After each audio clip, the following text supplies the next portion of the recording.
Hi and welcome to the 10th and final episode of my health and fitness series. In this episode, I am going to talk about food. I'm going to talk about my eating pattern, my mindset and approach that have helped me to find balance, control my craving, as well as just approaching things with moderation. I'm going to talk briefly about macronutrition as well because I want to touch on protein powders. And in addition to that, I am also going to give you some resources that you can follow, specifically two people, Dr. Mandy Pels and um, Jessie. I'm not going to even try to pronounce her last name. Her username on Instagram is Glucose Goddess. So those two people really helped me solidify some of the things that I already do, but do it a little bit better. Okay, so if you find any of the things I say and do interesting, then you can follow them for more information. Okay, so I've been following intermittent fasting loosely for the past 10 years. I skip breakfast, but I typically drink coffee with creamer and honey or sugar in the morning, so it doesn't really count as fasting. But for the past 3 months, I've been skipping my coffee in the morning and just take it after my first meal, which is in the afternoon. Because I learned from Jessie, the glucose goddess, that when I drink it in the morning when my stomach is empty, it's probably going to cause a glucose spike.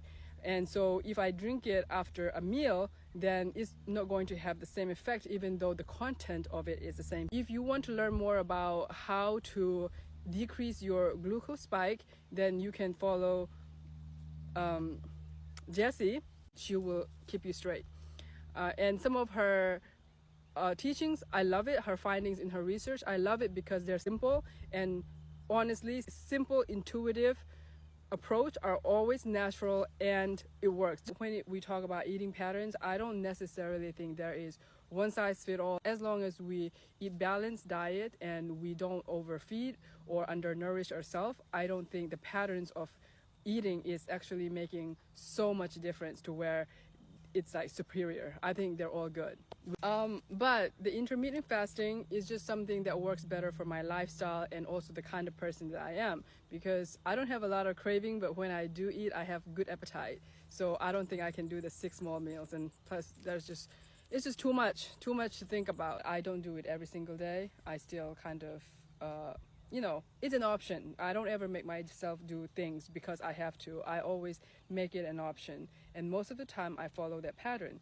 As far as the macronutrients, if you're trying to get fit and you think that you need protein powders, I would only consider this if you don't get the daily recommendation from your regular diet. A lot of fitness influencer will tell you you should take 1 gram of protein per body pound, but that is way too much. You do not need that. If you look at any label in the protein powders, you will say 1 scoop is like 44% of your daily intake if you are at 2,000 calorie diet.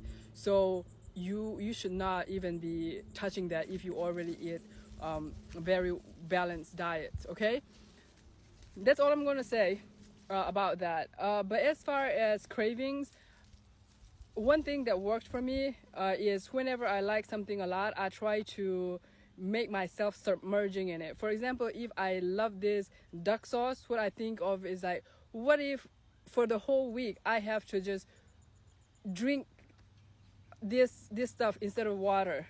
Or what if the bathtub is full of this and I'm just soaked in it? So I would just think of this extra stuff to make it gross, and then eventually it worked. I'm going to pull this chart again. I already shared it to talk about finding balance. And the reason why I want to show this graph again is that when you think about food, I don't want you to think that everything you eat is like excess or you shouldn't be eating it. I think that to a point where your body needs it, your body can process it easily. You shouldn't always think of suppressing everything. You should just know that there is a limit, and beyond any limit, your body is going to have to do extra for that little bit of input that you take in that is no longer necessary for your daily need.